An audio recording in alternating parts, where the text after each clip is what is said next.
There was an old Greek philosopher.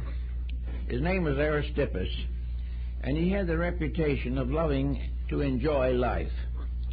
And one day he went on a long trip, and because he was traveling, he took his money box with him. And while he was on the ship, he overheard the crew discussing the probability of stealing the money and tossing him overboard somewhere during the trip. Well, this kind of annoyed Aristippus. So the next morning when the sun came up, the crew saw him sitting on the bowsprit of the boat, way out in front. And he had his money box with him, and he was picking out the coins one by one and dropping them into the ocean. And they said, "What are you doing?" He said, "I think it is better that the gold shall perish for Aristippus than that Aristippus shall perish for the gold." This, I think, is a little more pertinent than you may first imagine, dealing with the problems of today. Another ancient symbol that is very interesting and productive of thought is the old Egyptian symbol of a serpent with its tail in its mouth. This serpent, of course, is the symbol of life, light, wisdom, strength, and all these things. But when the tail is in its mouth, the Egyptians tell us the snake was eating itself. It was living on its own body. And finally it would reach the point where there was nothing left but its head and nothing else left to eat. This also is very pertinent to the moment, with problems that are existing around us every day. Now, this problemed world in which we live is responsible for a great many problems. And these problems are, many of them, well within the boundaries of crime. We are creating a cultural misunderstanding. We are losing sight of the essential values of life. And in so doing, we are endangering the survival of our way of life.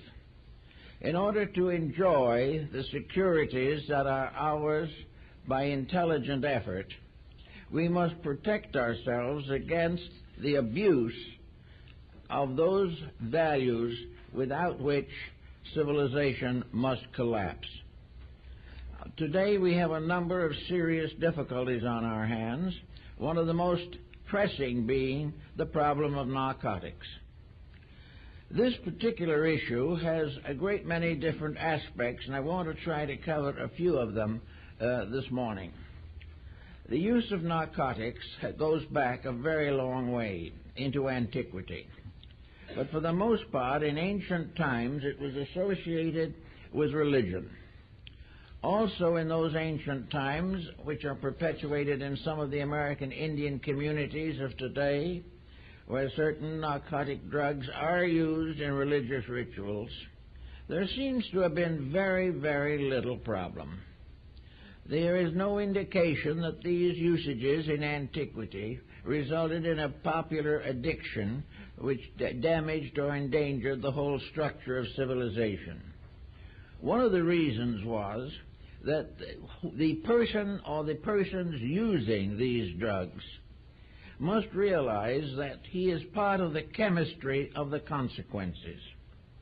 In other words, if, as in primitive times, an individual had very few ulterior motives, was largely given to a strong religious conviction, and was doing his best to be a proper citizen, or was under a discipline of social laws sufficient to keep him straight, under those conditions, there were very few dangerous hallucinations.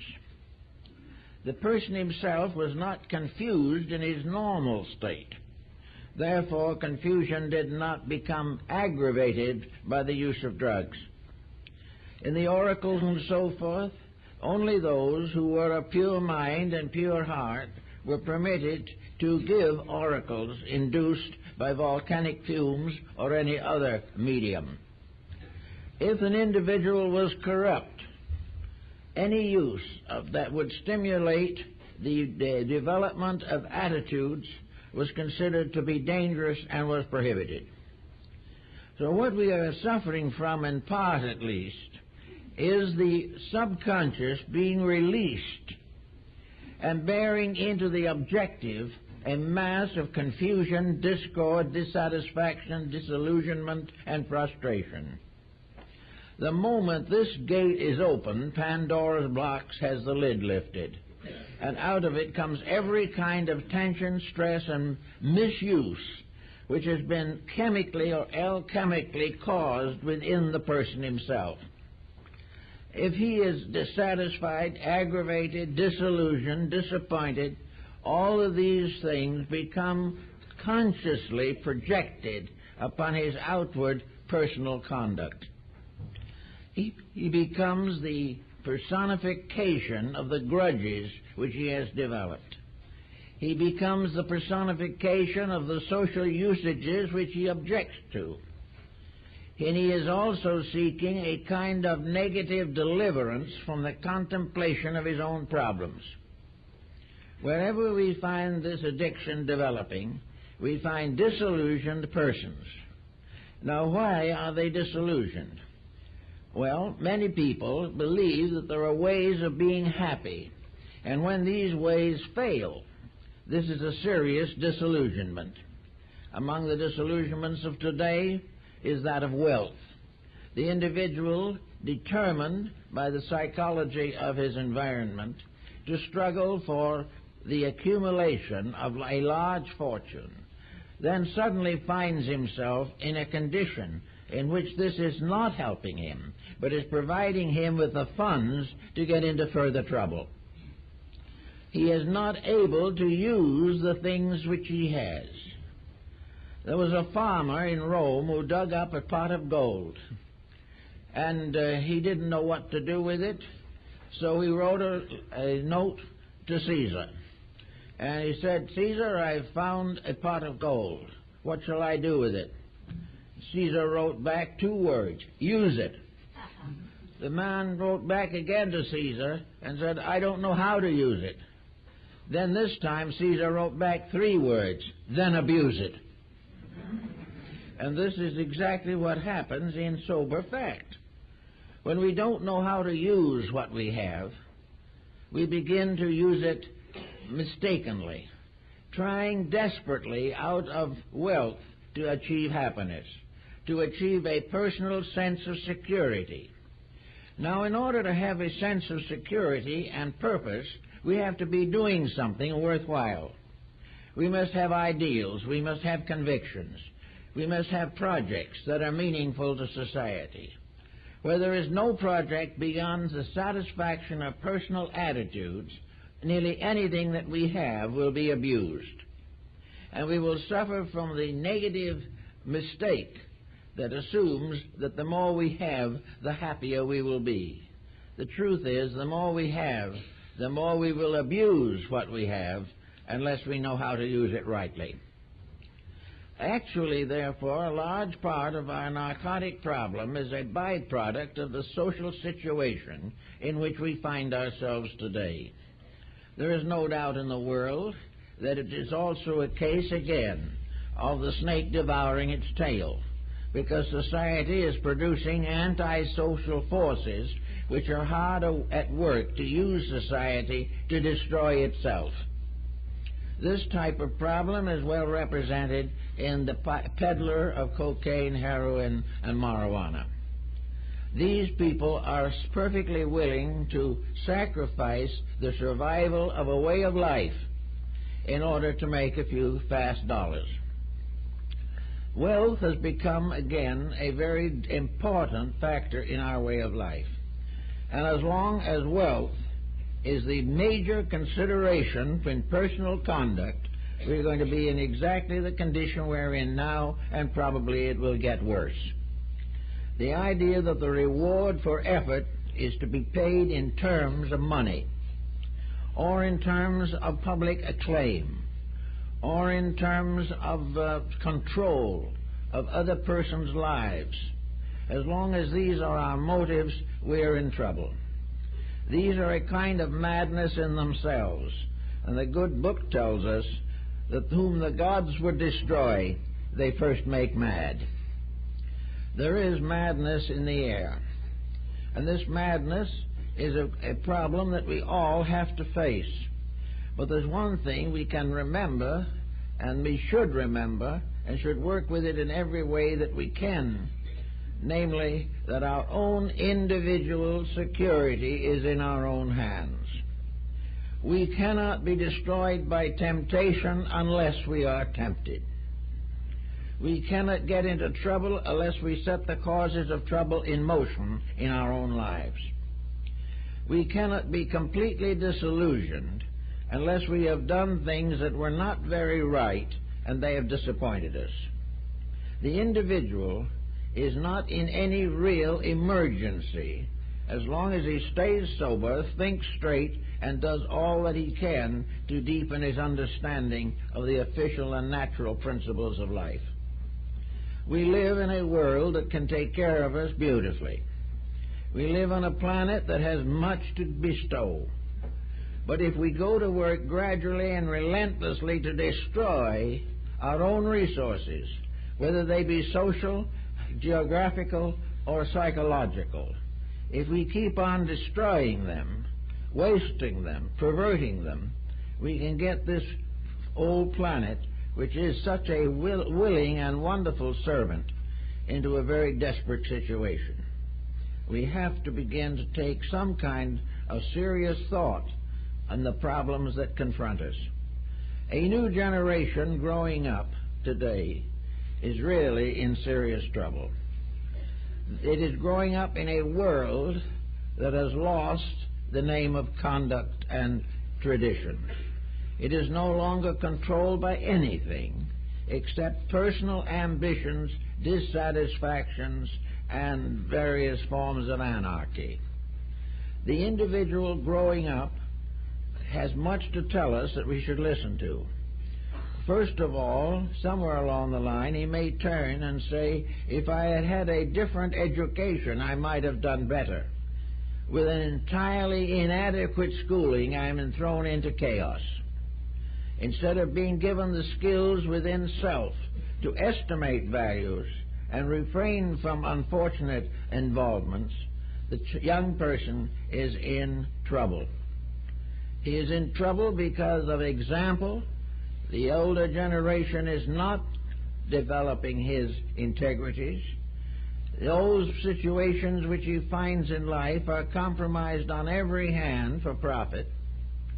He finds himself in a world of ulterior motives. And if there is any basic integrity in him, he's pretty well sickened by the whole situation. He also discovers that all the institutions to which he might turn for guidance and integrities have themselves been more or less discredited. We find that the average institution does not have any moral program to protect those who belong to it, work for it, or cooperate with it. There is a world, therefore, in which young people are at a serious disadvantage. Their personal lives are inadequate. Many of them are from broken homes. A great many of them have a bad hereditary background, and they have had practically no inducement to unfold the latent potentials of themselves. Many of them are not even aware that the mind is for anything except for the gratification of appetites. With this type of a world to live in, it is quite understandable why an escape mechanism suddenly becomes highly desirable to their thinking. An escape mechanism simply based upon the idea of have fun this minute. Do what you want to right now. If you want to feel 10 feet tall right now, do so. If you want to rise above all the problems of society, hypnotize yourself into the sense of your own greatness. This is accomplished in various ways through drug abuses. It causes the individual to temporarily lose sight of his own integrities. They are already submerged where he can hardly find them, but he makes certain that he has a surface life which will last a few years. How a generation of people growing up in a land with the privileges and opportunities that we have here can go consciously and intelligently into the gentle process of destroying themselves, knowing by evidence, proof beyond doubt, that as a result of drug addiction they are going to ruin their own lives in a few years and will probably die unpleasantly. If this doesn't mean anything, then it would seem to imply that to many of these young people, death by drug addiction is better than life without it. This is an indictment of civilization. And it is an indictment of a pattern with which we hope to build a future. We hope to be able to prove that our way of life, a way of freedom, democracy, and cooperation, can lead the rest of the world somewhere. But with the present pattern, we have lost our own footings almost completely. We are not in a position to lead anyone anywhere. Our religious institutions, which might have considerable influence in this matter, are more or less eliminated by the modern materialistic youth, which is not much concerned with these matters until misery sets in, and then it is usually too late. Our education is failing. The distribution of values is failing. The power to make a decent living by effort and ethics, this is failing, and the individual finds himself in a world which is not worth living in as far as values are concerned. He finds himself in a very difficult and miserable condition. When we take this person to a psychiatrist and get him under psychiatric care, it is necessary, if possible, to gradually work him through a whole mass of complexes and a great number of fixations of his own mind, including delusions, work him through again to a sense of normalcy. In some mysterious way, the Aegean stable has to be cleansed. We have to give the mind, the brain itself, a house cleaning to get rid of the false opinions, the desperate attitudes, the disillusioned convictions of most people today. So the psychiatrist settles down to an extensive procedure, which may or may not be successful, but will certainly be expensive. Instead of that, what is happening? We are opening, by means of narcotics, this whole background of psychological mayhem within the individual by a reduction of conscious control of attitudes. Under the influence of drugs, the door opens, and every misery, every adversity, every pressure, every frustration comes out with a torrent of pressures behind it. And these pressures coming out without anything to control them lead to excesses from which very few young people can survive. Now, the problem of the entire process is what happens. What happens in connection with, for instance, cocaine? How does it affect? The best way we can approach it at the moment is to recognize that this effect is largely the result of magnetic fields and their interplays. If we had the instruments by which we could make the necessary adjustments, and maybe we will have some of them, we will discover that narcotics, and like all other plant or mineral products, are alive. They have vibratory rates. They have their own magnetic fields. They are not simply what you can see and taste. Behind everything that we know is a vibratory rate. And this vibratory rate is the problem with which we are most concerned.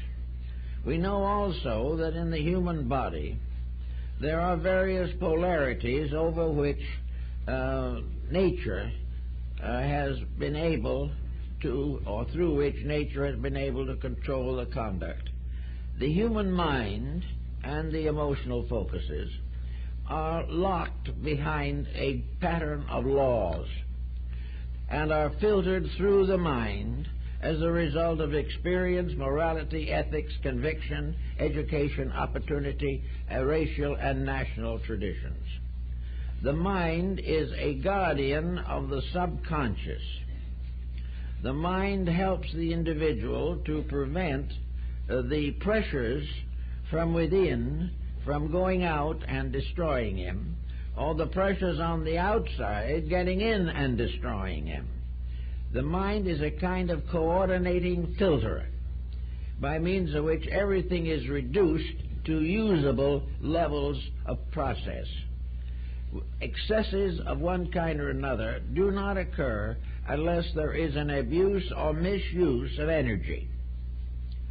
Now, the center of most of our problem in this particular case will probably be the endocrine system. We will define probably that the pineal gland is the center by which moderation and coordination is possible in the physical body. It is a controlling factor, not only physically but metaphysically. The pineal gland is a structure by means of which the magnetic fields of the whole body are regulated. Every organ has an integration in itself. The stomach is an entity. The ancients realized this. We don't. We know, however, that if we treat the stomach badly enough, it is going to come back at us. It is not going to accept abuse without resistance. If, however, we pay no attention to a reasonable request for reformation, then the various organs and glands and so forth settle down to suffer, deteriorate, and finally lose control of the functions which they are supposed to regulate. It seems very likely at the present time that the individual using certain narcotic drugs is breaking down the protective structure between the inside and the outside of himself. He is passing gradually from a real and existing thing into a kind of dream world, mostly nightmares. He finds himself in a vista or a rate of vibration which normally he is protected against. It is this same rate around which nearly all the traditions of magic were built. It is this mysterious rate of energy that is the controlling factor in determining right and wrong in conduct. It is also a door leading into the invisible realms, which are populated also by rates of energy, rates of vibration, which are received into the human consciousness very often as beings or entities. Here we have, therefore, a person who is not able to adjust in this world, suddenly being confronted with a series of phantoms which are phantasms of his own brain miscalculations. The door leading into the subconscious being opened, a mass of miseries come out. One simple example I remember that came into my particular observation was a young man who had a very interesting but tragic life. He belonged to a minority racial group, and from birth and childhood had felt the oppression of the popular opinion against the people with whom he was related. He was hurt, damaged, antagonized, frustrated, and finally became actively rebellious. With the power of economic need and with the profession for which he had been educated, he was able to keep this particular problem rather under control. He worked out some of it through dream symbolism, he worked out some of it through psychological counseling, and he worked out some more of it by being busy doing things that took his energies and gave him a certain sense of fulfillment. Somewhere along the line, this individual suddenly developed an addiction to alcohol, which is, of course, not by any means as excessive usually as some other addictions. But within 3 months, this man was destroyed.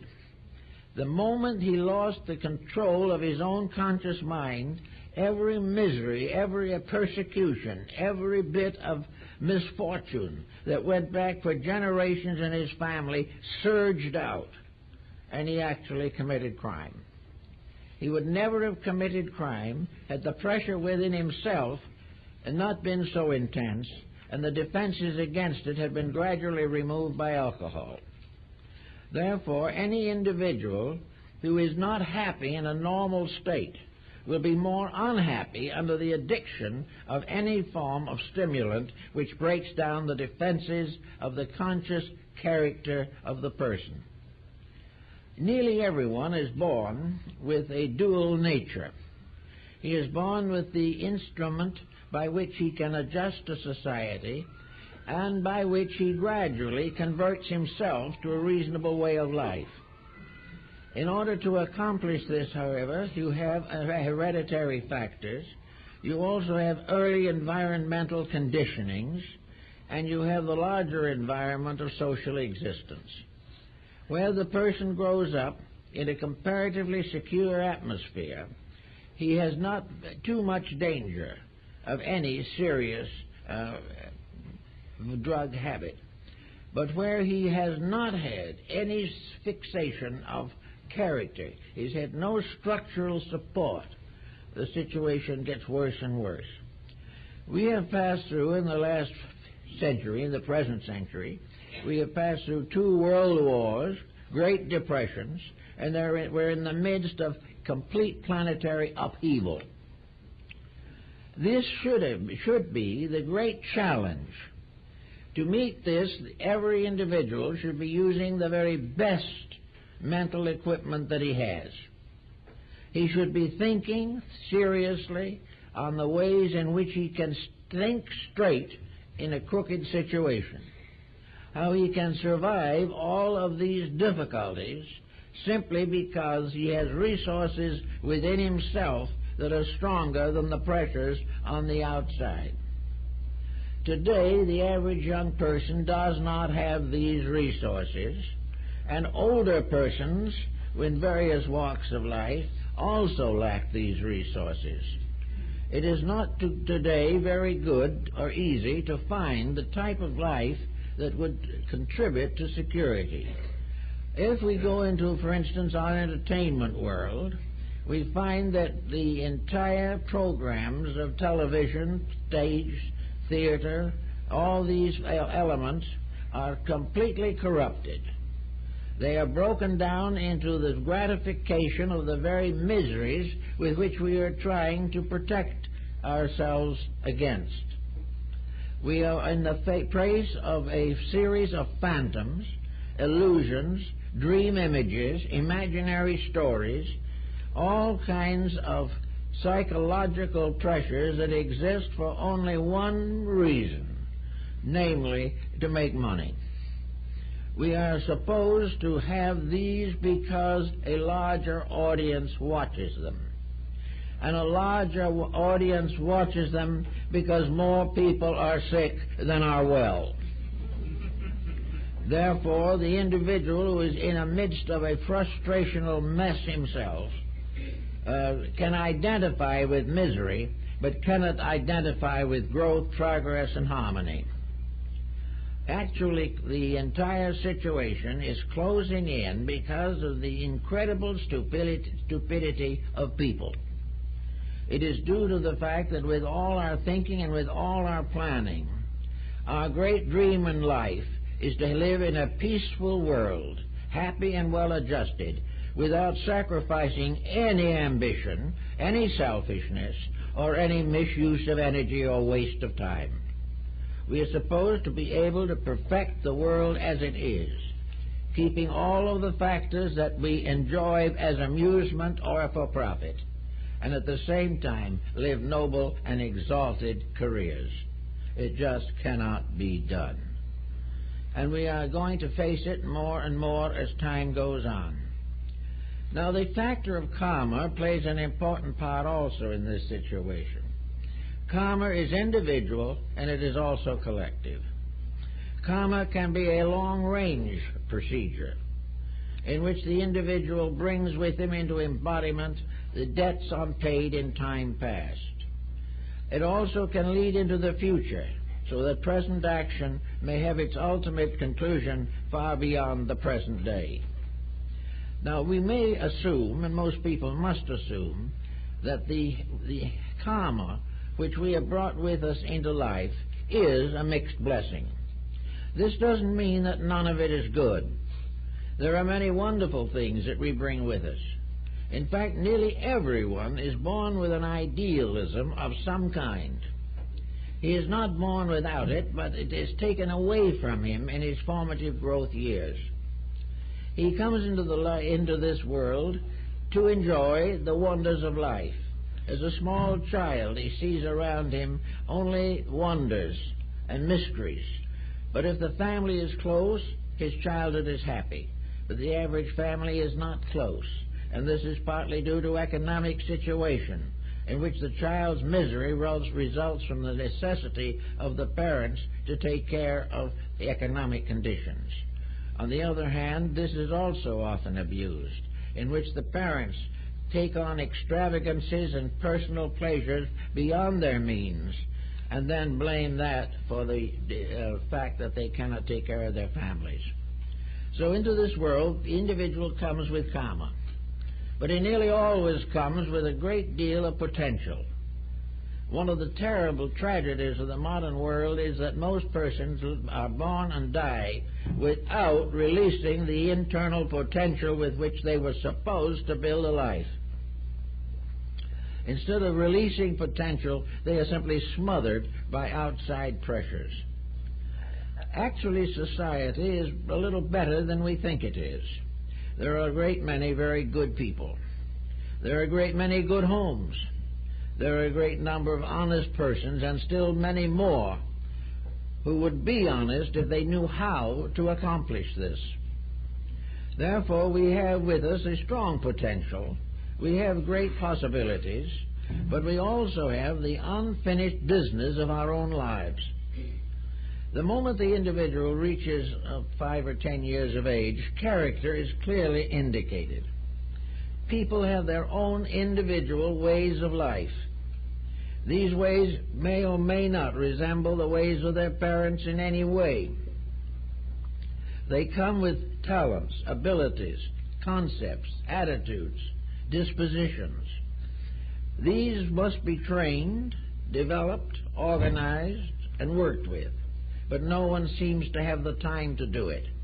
And by the time they get around to it, because the child has become a delinquent, it is too late to accomplish the necessary corrections. But the use of what we bring into life is tremendously important. It is quite obvious, I think, that most persons coming into life do not primarily desire to be rich or famous. The rich-fame complex comes a little later, when it becomes obvious to them that wealth and distinction bring with them certain advantages, certain fulfillments otherwise difficult. But in most cases, the greater the wealth, the less the likelihood of the inner life being developed or sustained. Because as wealth increases, interests change from the improvement of character to the accumulation of possessions. But actually, each individual is a potential helper in the perfection of civilization. Every good thing that the world has today came from within some human being who brought it forth as music, as art, as literature, as drama, as history. All kinds of wonderful developments, discoveries, and experiments have been carried on by human beings, many of them for the advancement and benefit of society. Therefore, each person has something to give. But if he can't give it, and it is locked within himself, a certain tension develops, a stress, a frustration. The individual who has always wanted, as long as he can remember back, has always wanted to go to sea in a ship, finds himself locked in a broker's office. An individual whom nature has intended to be an artist ends up as a doctor because there's more money in it. little by little, the physical advantages take shape against natural integrities and natural interests. The individual, not being able to do what he wants to do, sits uneasily in his body for the rest of his life. He is never quite adjusted because he has never fulfilled himself and has substituted false fulfillments for the impulses and instincts that he brought with him. Not being truly adjusted to the profession he may accept, he will not be a great success even in that. And not being a success in anything, he finds it becomes a great fatiguing factor. Out of this comes a common occurrence which we all have a tendency to notice, and that is the desperate interest with which we look forward to retirement. We believe that when retirement comes, we can get out of the job we never wanted to be in. But how could we help ourselves with children to educate, with parents to protect, with grandchildren to bless, and all kinds of responsibilities of government, taxation, and economic stress? Therefore, at 65, we assume that we are going to have release. Another way in which we get the assumption is when we get the first million. If we get the first million, we're sure then we can live as we want to. And then the pressures start and are much worse than they were before. So that nothing seems to work out. The individual who doesn't do what he wants to do is in trouble. The individual who sacrifices his ideals for profit is in trouble. And both look forward to retirement. So they retire at 65 so they can live their own lives. And what have they got? Nothing. They have no life. Certainly they don't want to go on with the professions that they didn't like while they were working with them. They have no other vital interests, so they settle down to the quiet contemplation of impossible television. Or they go someplace and try to do a little charity work as a sort of soul repentance for a life of self-centeredness. Many of these people are good people, but again, the ability to release from within has been destroyed. Now, when you start releasing from within, however, you do run against problems. You run against the fact that these releases must be natural, gentle, and suitable to our need.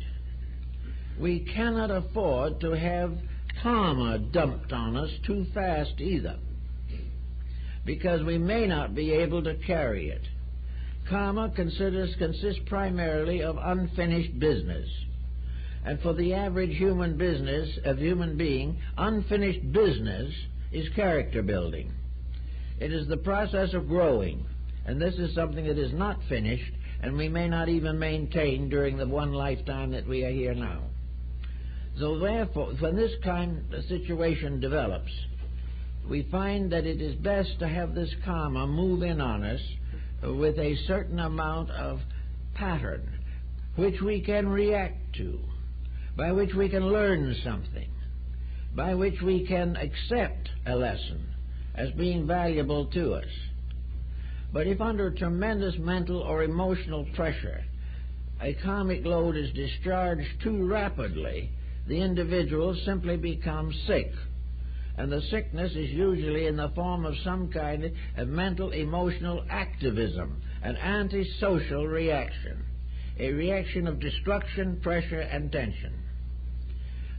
Everyone is capable of a bad disposition, but a great many people have learned not to have it because they've done something about it. Now, if we take a person who has a bad so-called daily existence, and we take this person into retirement, we're going to find that this bad disposition begins to move and work. Then we will find the lack of proper activity, mental and emotional, results in what might be termed senility. Where there's nothing inside, the individual simply weakens. Where there is something inside that is bad, the older person becomes more difficult. where if there is something inside that is good and the mind is no longer interfering, then the individual is a pleasant in person and may have a rather quiet, enjoyable old age. All these things relate to the development and release of the psychic potential of the person. Actually, therefore, we have to begin to recognize that the individual who goes out and gets drunk for the first time is telling us a story of a pattern, a fulfillment sought in the wrong way, an inability to cope with self, and a desperate effort to escape self, to forget that we exist, to pass finally into a kind of a genteel coma. But on the way to this coma, something happens.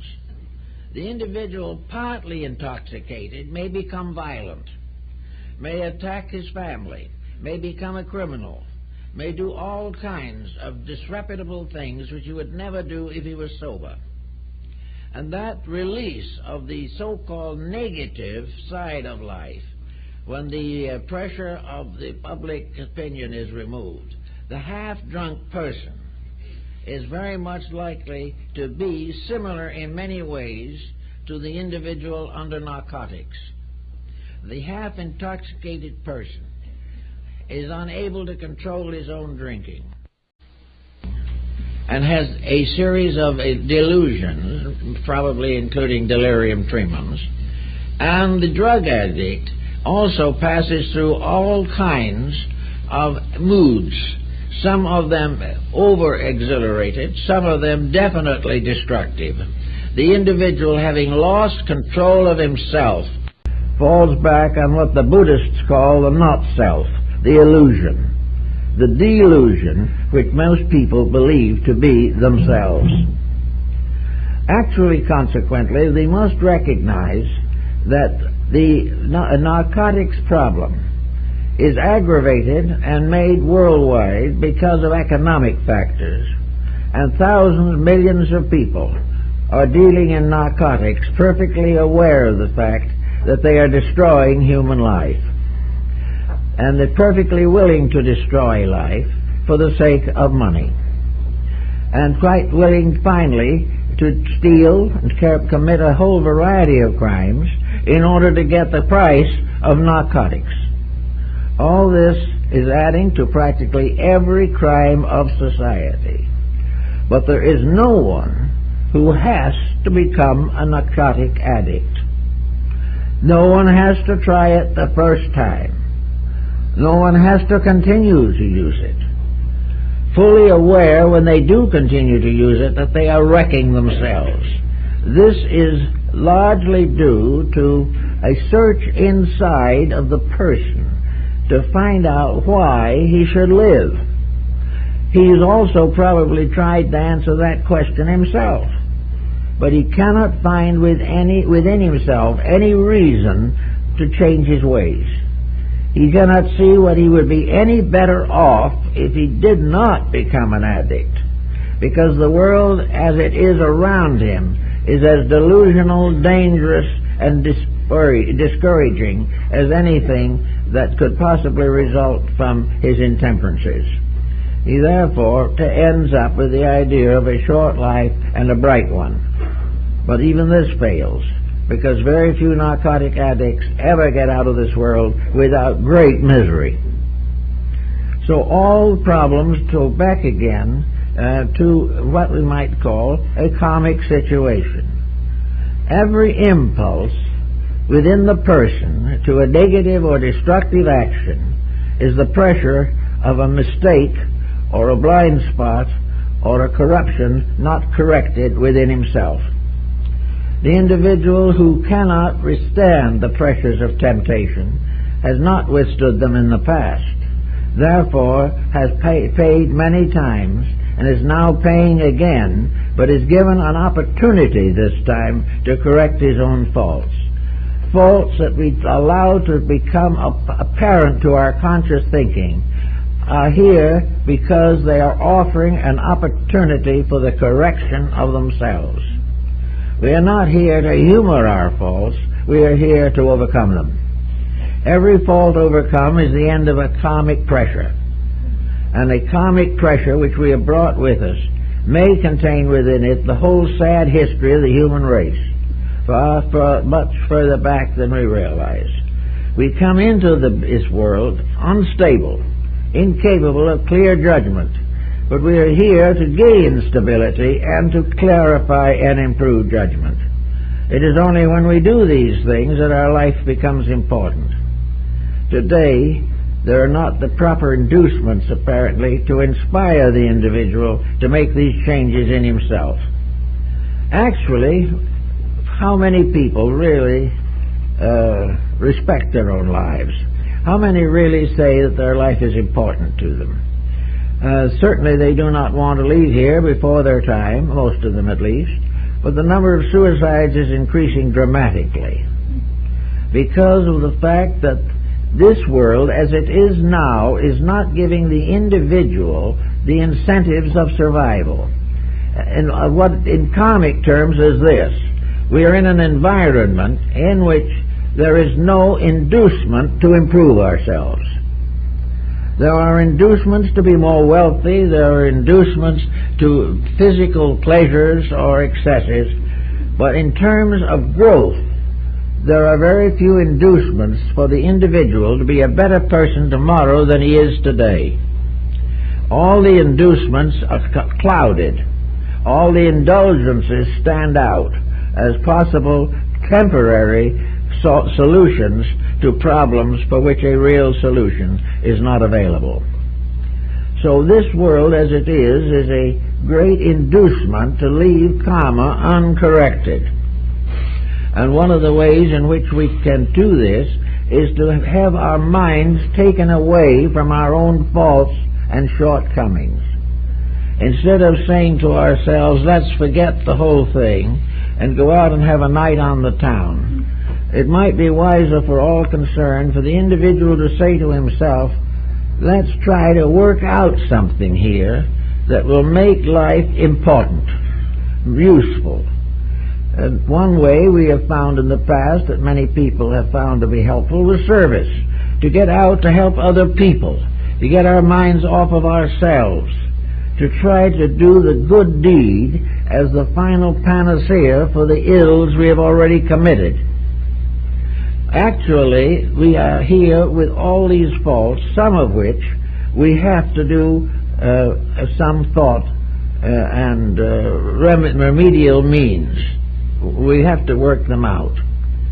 If we to destroy the thinking equipment, if we make it possible for the mind to lose track of values, if we obstruct and obscure the lesson factor in the things that happen to us, we just get more and more miserable and sicken and finally die. If the mind can lead, it can help. But if the mind loses the power of leadership and gives it over to the intensities of a drug, then the problem is out of hand. We have destroyed the rationalizing faculty in ourselves, or inhibited it and impaired it. To do this means inevitably that we become a burden upon ourselves and others. We get worse and worse unless something happens strong enough and powerful enough to bring us back again in line. But then again, there's another difficulty. If the narcotics habit extends long enough, recovery is almost impossible. The damage that has been done to the nervous system, the damage that has been done to the magnetic fields of the body, cannot be quickly repaired. And the person, though they may recover from the habit, will not be the person they should have been had they not developed the habit in the first place. Now, how can we try to work out this thing a little more successfully? Let's try to make a little formula out of it. First of all, let us assume that every human being is here to learn something. He is here to correct faults, to strengthen ideals, to gather and accumulate facts, to become wiser and better and finally happier, because there is no actual happiness apart from growth. Any individual who tries to be happy by evading or avoiding responsibility is making a basic mistake. Therefore, assuming that we are here to do something worthwhile, this next problem comes in, of course, is to preparing ourselves for this worthwhile activity. Normally, parents who really care for their children will do what they can to help them in this orientation. In the older days, when life was much simpler, it was customary for children to follow in the trades and professions of their elders. The shoemaker's son became a shoemaker. The sailor's son went to sea. The minister's son became a preacher. These were the common procedures of the time, and the parent constantly gave what he could of his own experience to advance the cause of his children. He tried to help them to be the persons that they could be, or at least he thinks they could be. All this made a more or less secure situation in a sense. It might have frustrated some personal ambitions, but they were not very strong at that time at best. The individual was brought up within a pattern in which education began by example and was cultivated by a family that sincerely had affection for him and was given every possible opportunity to fulfill a useful career. This was equally true of both men and women. Today, this has practically changed. There is no longer this type of thing. The apprenticeship in the family is very, very unlikely. Positions and employments of mature persons are impermanent, insecure, and usually unpleasant. Therefore, each has to start and build a complete career without benefit of parental guidance or parental assistance or assistance through the educational structure. So each person has to work it out for himself. Now, if he can reach a certain age, say around 20, without being completely contaminated, he has a good chance of working out something worthwhile. He can be an individual and do his thing instead of being bound into something. I read in the paper not long ago that Walt Disney on one occasion told a friend that he was a grade school dropout. Disney had practically no formal education, but he did rather well because he did his thing. He did what he wanted to do. And he didn't depend upon schooling to obliterate or deform or distort his own feelings on these matters. And this is true in a great many instances. If the person can reach the time of decision in life without having this decision corrupted, he will probably be able to make a useful and important contribution to society. And education may help him. It may be able to give him a fuller understanding of practical ways of helping. Education may provide him with the instruments of service, which will be of value to him. But it is the instinct within himself to serve that must be preserved, or else the techniques are worse than useless, and will end again in exploitation. Having decided in some sense of the word and by some internal adjustment that the individual can be a person, an individual in a society of mass calculations and collective pressures, he can then, as far as his daily life is concerned, do whatever is necessary to meet the responsibilities of living. The individual who finds a way of avoiding responsibility is in very bad way also, because this avoidance becomes habit-forming, and the person becomes a completely inadequate individual. But assuming that he is reasonably doing the things he is equipped to do, he can then build a life around whatever is necessary for his own growth. His job may take a certain percentage of his life, but a job will not destroy his inner life if it has vitality of its own. A job that destroys the inner life is a job in which the inner life was not strong enough to survive the pressure of outward circumstances. But if the individual within himself has character or conscience or integrity or has ideals or perhaps certain gifts and abilities which do not fit into his economic pattern, these things can be preserved, they can be developed, and if necessary, they can become the second careers after retirement. But there's no need for the idealism in the individual to die because of the materialism of his environment. He can survive it if he has anything inside of himself. He has a perfect power to be a person. He has the natural, inalienable right to live and die according to principles. Now, if his principles are not adequate, if he has compromised them too much, then perhaps he will find that his mistakes will cost him heavily in freedom and in advancement. But if the person is as God created him, is a natural human being, bringing into this life unfinished business, both assets and liabilities, and always equipped to meet the day if he uses the equipment, he can have a very valuable life regardless of the pressure of circumstances. Under those conditions, he will have no need for the development of any narcotic habit.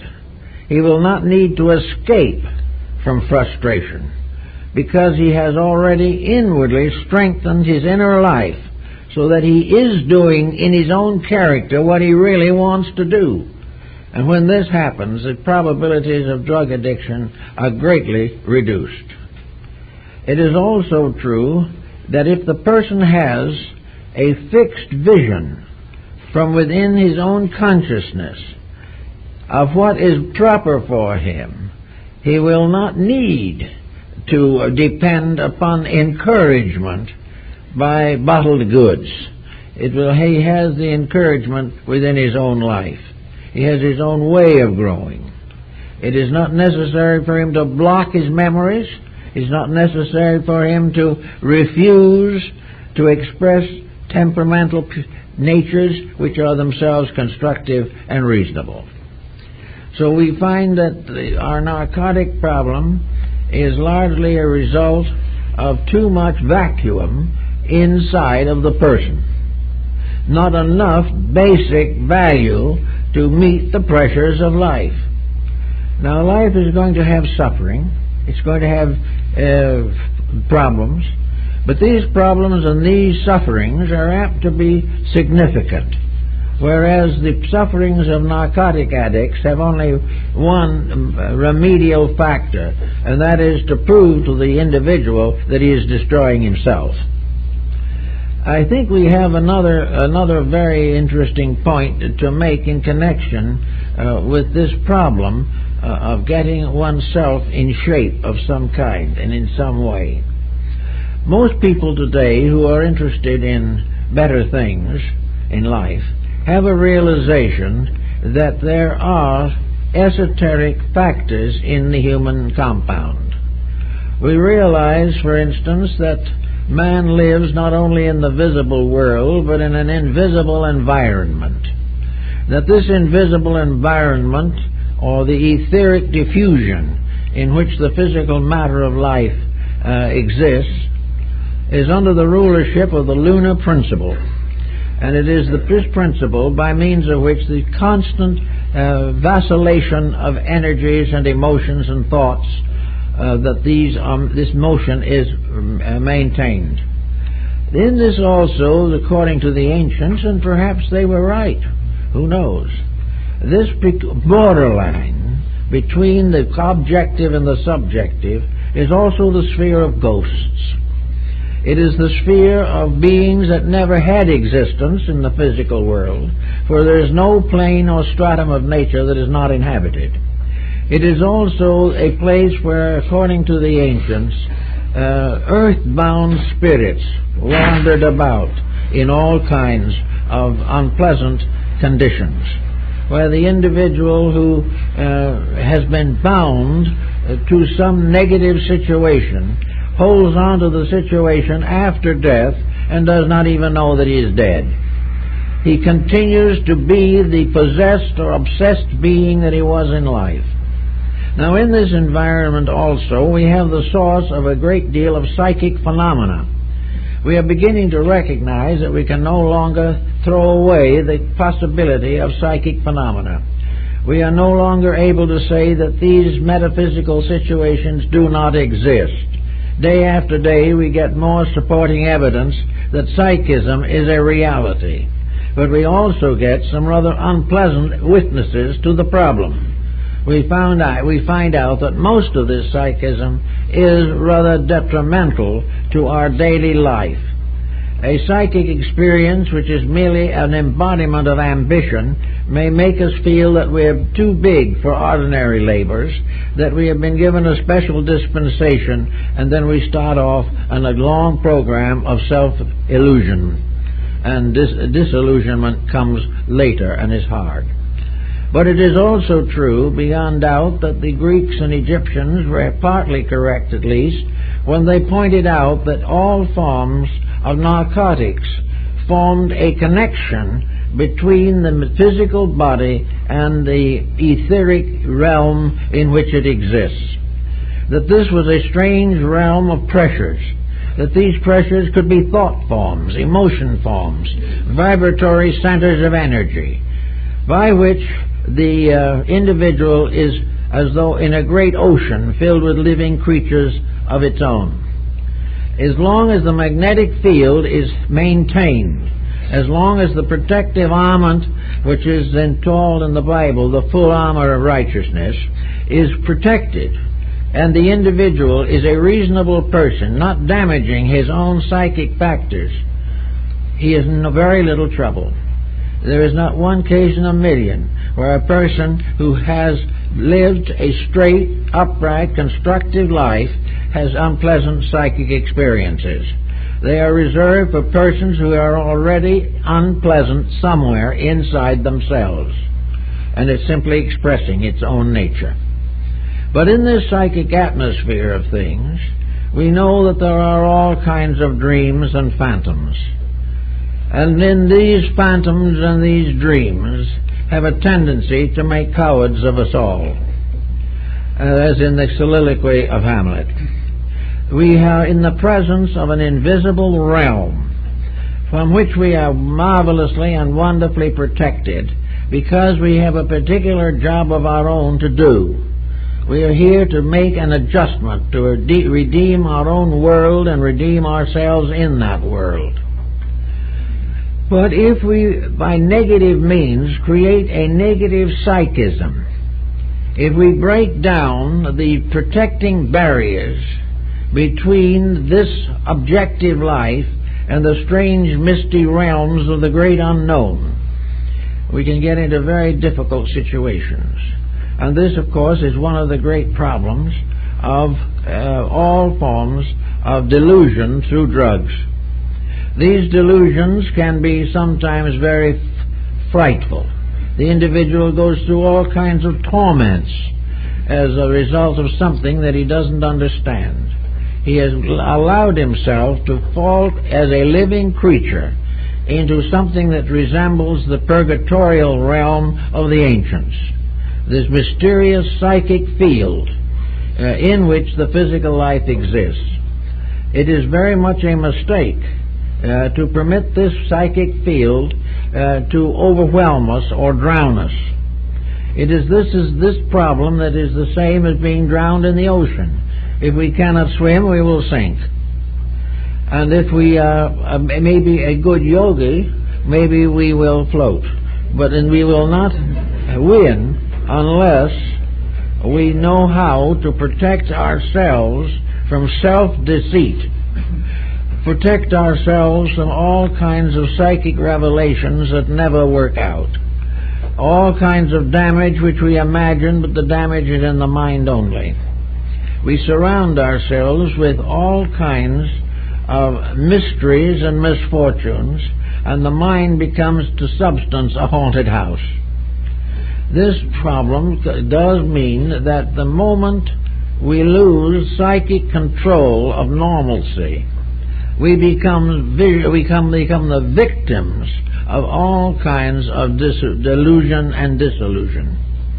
We lose integration, we lose orientation, we lose the power to make proper decisions, and we finally find ourselves completely trapped in the mystery of sensation itself.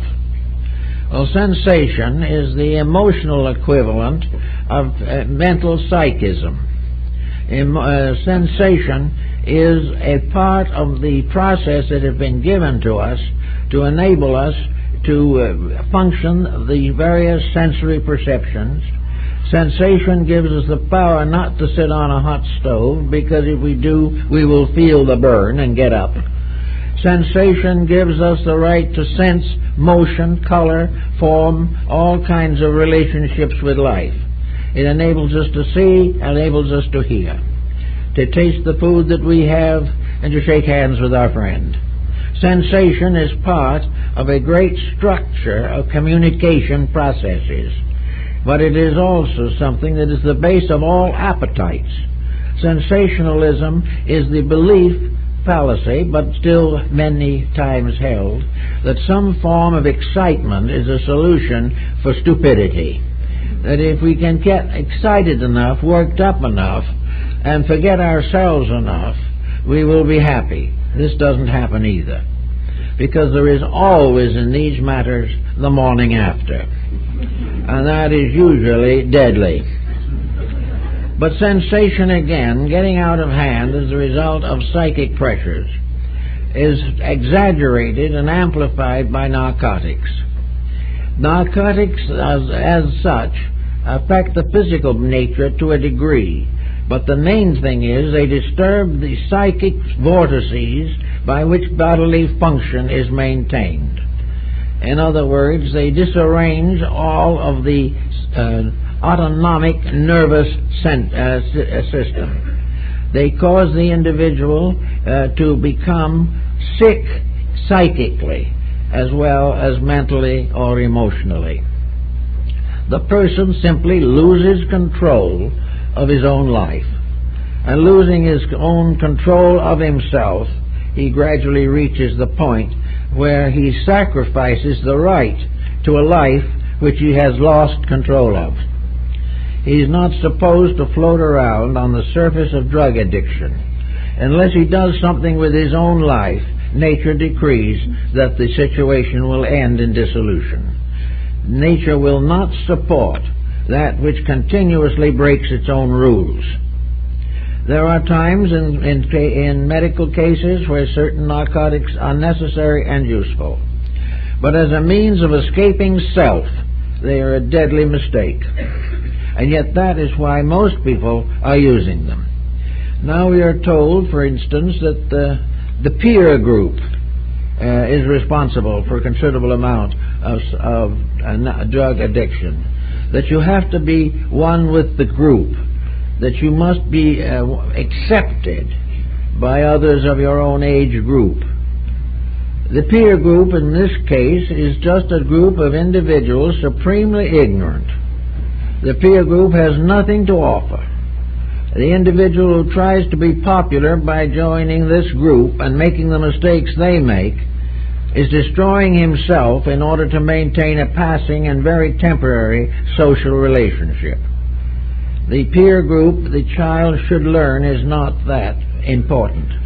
Education should steer the young person today away from all involvements in the peer group. Should reveal to him definitely that this group is not a superior group. It is a group of individuals held together by mass delinquencies, by continuing wrong addictions and attitudes. Away from the peer group, the individual is much safer.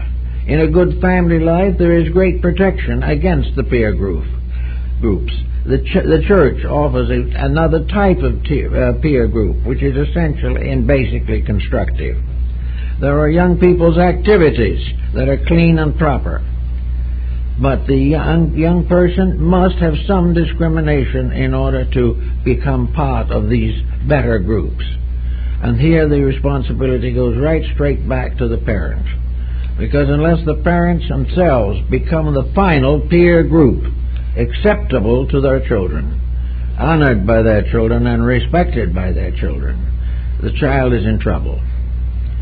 Actually, we are in a kind of a peculiar process of epidemical ailments. All over the world there is war.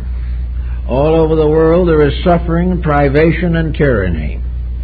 All through our lives there is unemployment. There are all kinds of besetting problems. We don't know what to do with cosmic space waste. We don't even know what to do with the local sewerage. We do not know what to do with any of these things because they're all closing in on us.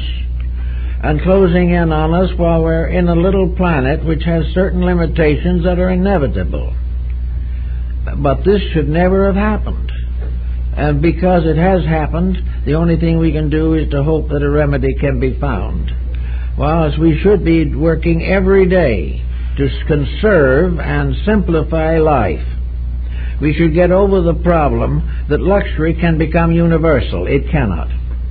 We should be also out of the situation in which we try to live a highly competitive economic life in a planet that's too small to permit it. All these things have to be taken into consideration. These are the problems of leadership. These are the things our educators should be working with. These are the things that our leaders and our governors and our industrial potentates ought to be concerned about. We cannot get away from misfortune until we stop causing it. And as so long as we cause chaos, we're going to have narcotics addiction. There is no way of avoiding it, because we have taken life and we have taken away from it those integrities and examples which are necessary to keep people honest. We are no longer in a condition to offer a human being a natural human opportunity to be a useful part of society. We are teaching him more and more not to do the things which would make him a well-adjusted citizen. We are keeping him under the delusion that he is part of something which probably will fall apart, because no one seems to believe it'll be otherwise. But that if it falls apart, he must be prepared to fall with it, because there are no remedies. This is absolute foolishness.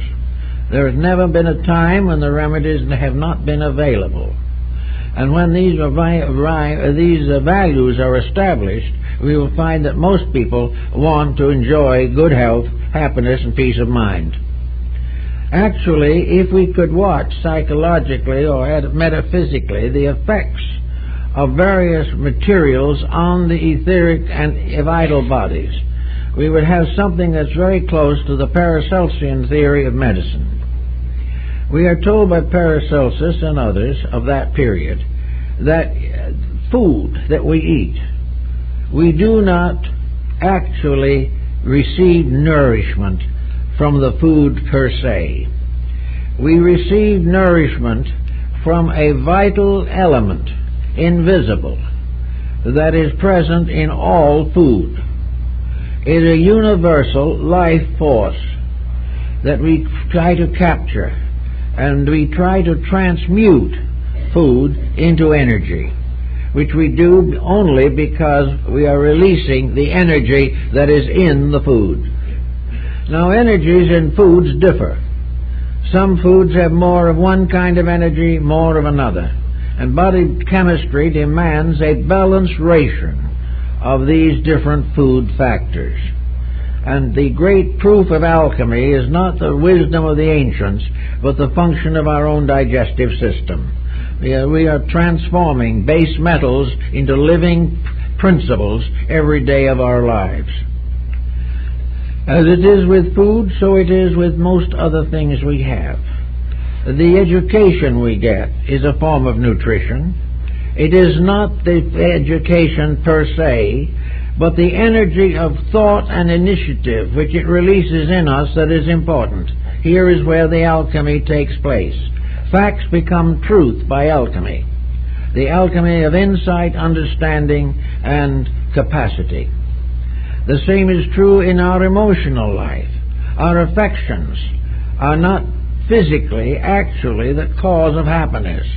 It is the higher vibrations or octaves of our feelings that become nutritional to enrich our lives, to enrich our relationships, and to become the basis of proper marital happiness. The same way with all of our thoughts and minds. It is the transmutation by an alchemy of understanding that lifts all things from a standpoint of dead fact to living truth. And this chemistry is going on constantly inside of ourselves. And it is this that does the good thing for us. But the wrong diet makes us sick. The wrong emotions make us unhappy. The wrong thoughts make us miserable. Therefore, if the food is wrong, it is not any good to us. And today, humanity, mentally, emotionally, psychologically, and religiously, is largely on a diet of junk food. It is not just the physical junk food.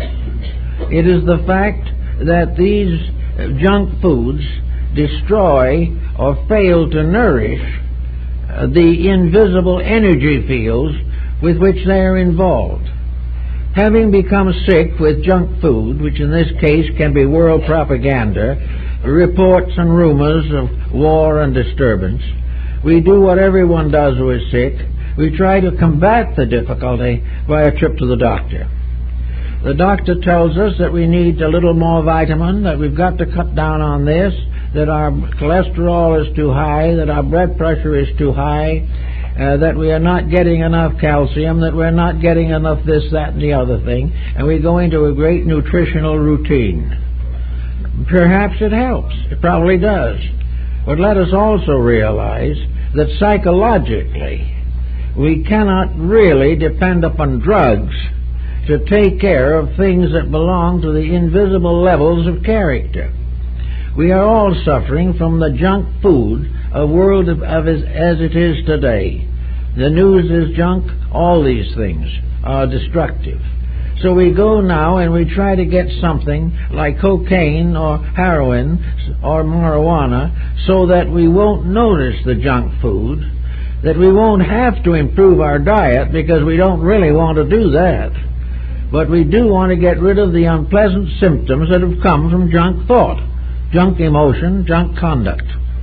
Therefore, we try to get some kind of a panacea by means of which we will accomplish the most that can be accomplished. Namely, that ultimately we will reach a point where we won't worry at all because there will be nothing to worry with. That will then be the problem of returning to a subhuman state and drifting into the inevitable end. This type of thing we don't have to do. It's perfectly possible for us to be rather intelligent creatures in one way or another if we really try hard.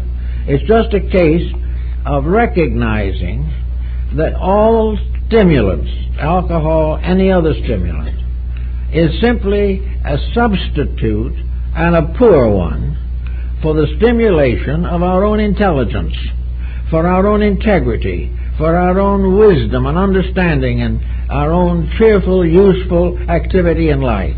An enthusiastic person with a job, or one who is preparing for a job he likes, who is succeeding in the daily experiences of life, has no need for involvement in any form of narcotics or alcohol. He does not need to take a chance of any form of sickness arising from a bad habit. And all habits that seek to prevent the individual from thinking are bad habits, because he is here to think. The human being, as the Hindu says, is the embodiment of manas, the mental principle. It is the purpose of the individual to perfect the functions of the intellect, to cause the intellect to ascend to a more rarefied atmosphere and become the gateway leading into the spiritual world. It is through the mind that the individual can ascend to union with his own soul, with the best part of himself. And when he diseases this by an effort to avoid or evade growth, if he tries desperately not to be better, he can succeed in that too, but the cost is very high. it is much better for the person to realize that by keeping the channels of the nervous system, particularly the autonomic nervous system, and the function of the ductless glands, normal, constructive, and helpful, he will have the strength and resource to meet practically every problem of life. And any individual who doesn't want to grow, isn't willing to do a little worrying, and will not devote some time to self-improvement and to the service of others, such an individual is not entitled to any of the better things of life. But he doesn't have to react to the worst things in life. He may remain unadjusted to life. But now the temptation is to hide his inabilities from himself, to avoid contemplating his own mistakes. And then comes the narcotic addiction, and the person is in really serious condition. So let us really then be satisfied to enjoy our own mistakes. Let's recognize them as challenge. Let's know that we're not perfect and weren't intended to be at this particular time. But we are all here with the glorious possibility of learning something, becoming better, facing our problems intelligently, and staying awake to the world's work and the world's labor, and not trying to find some kind of a pill that'll put us to sleep while we're still alive. What we do not need is to sleep while we're alive. We are here to learn, and we are here to rest. We are here to live in this world and meet its problems. If we do so, when time comes for sleep, we will rest well. And when the time comes for a larger sleep that brings with it further opportunities, we'll be ready and carry on as we should. Well, that's it.